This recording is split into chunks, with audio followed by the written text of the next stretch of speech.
So we're here with Dan Albas, the Conservative candidate in Central Okanagan-Similkameen-Nicola. How do you get motivated in a riding where most people would say it's just safe? You know, you almost can't lose. So I think it's very dangerous territory for any aspiring politician, regardless of their record, to take anyone or anything for granted.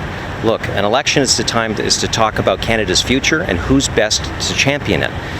So for myself locally, I always treat every election, since I was a city councillor in Penticton, to being a member of Parliament, is that the race is always tight and you need to stay focused on listening to people and building that moral authority so you can speak up in Ottawa. And I think if you look at national, then where Justin Trudeau decides cynically to call an election in the middle of a summer where we have wildfires, where we have COVID, taking for granted that he would do a victory lap and be rewarded with a majority. That kind of thinking sinks a campaign, and we're just seeing that in Ottawa. So what do you do? What does a campaign day look like for you in this riding? It's a big, sprawling area to cover. So I'm very fortunate to have a campaign manager that literally has every part of my day occupied. So if I'm not in front of door knocking, I'm delivering signs, and between those, I'm phoning people because there's so much interest in this election, because people want to know what Canada's Conservatives will do for Canada, and our recovery plan is being well received, but people have legitimate questions, and some are provincial. Some just want to kick tires and get to know me as a candidate because they're new to the area. So this is no time, to kick your legs up and sit back. This is about engaging with voters on their terms. The other Kelowna riding, things have gotten pretty personal, with one candidate really going hard at the other and a lot of back and forth. Has it been like that in this riding? You know what? The 2019 election and the 2021 election so far are very similar. We have people that care about this country. Look, standing for public office is a challenge, and so the people that are coming forward, my opponents, all care about this country, and they want to offer what they believe are solutions to Canada's needs. And so, I applaud them for doing that. People deserve a choice, but I'm working hard so that people know that I'm a candidate that will listen. I'm someone that has a record of experience.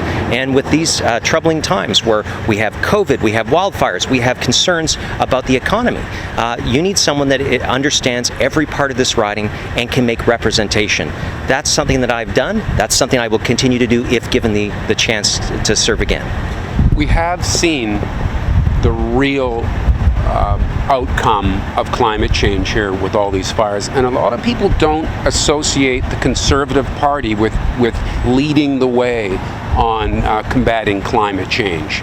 Do you meet with that concern when you go to the doorstep? Well, that's greatly changing. Look, I've lived in the Okanagan Valley most of my life, and I've seen since a kid. We used to be able to skate on Okanagan Lake.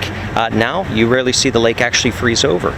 We see forest fires. We see flood events. This is happening in the Similkameen and the Nicola valleys. And so, when I took over, when I was appointed to be Aaron O'Toole's shadow cabinet minister for the environment and climate change, I said we need to do better. So I've been consulting with environmental stakeholders, with my own constituents, because a lot of people have these concerns. And if you look at our recovery plan, we have a Secure the Environment campaign platform, and it will achieve our Paris commitments while at the same time ensuring that people can put food on the table. Look, British Columbia has so many tried and true models that we can draw from a federal perspective. We've had a low carbon fuel standard for almost a decade. We have obviously carbon pricing. We also have renewable natural gas mandates and an electric vehicle mandate. In our platform, you will see that BC we're drawing from the best of British Columbia, and we're planning to roll that right across the country.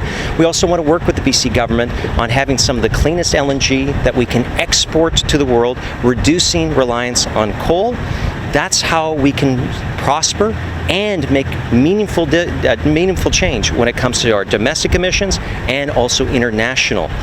We can do it all, but we need to be working together. And unfortunately, this government has never made a target, and they've actually created a divisive approach when it comes to working with premiers. Aaron O'Toole has a different idea. We're going to work with all provinces and territories. We're going to work on their plans, and so that we can get better results.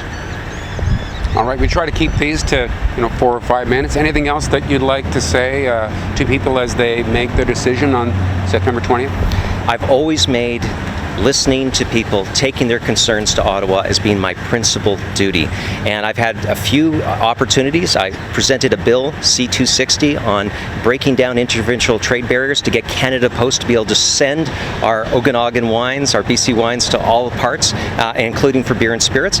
That's because COVID has hit that particular sector really hard, and we need to give them opportunity. I've also heard about student loan debt and how young people are just struggling to get ahead. I've tabled legislation that would actually lessen their tax load when it comes to repaying their student loans. So there are solutions that I've heard right from our riding that I've taken to Ottawa. I want to continue to champion these things and others. All right. Thanks for your time today. Thanks so much.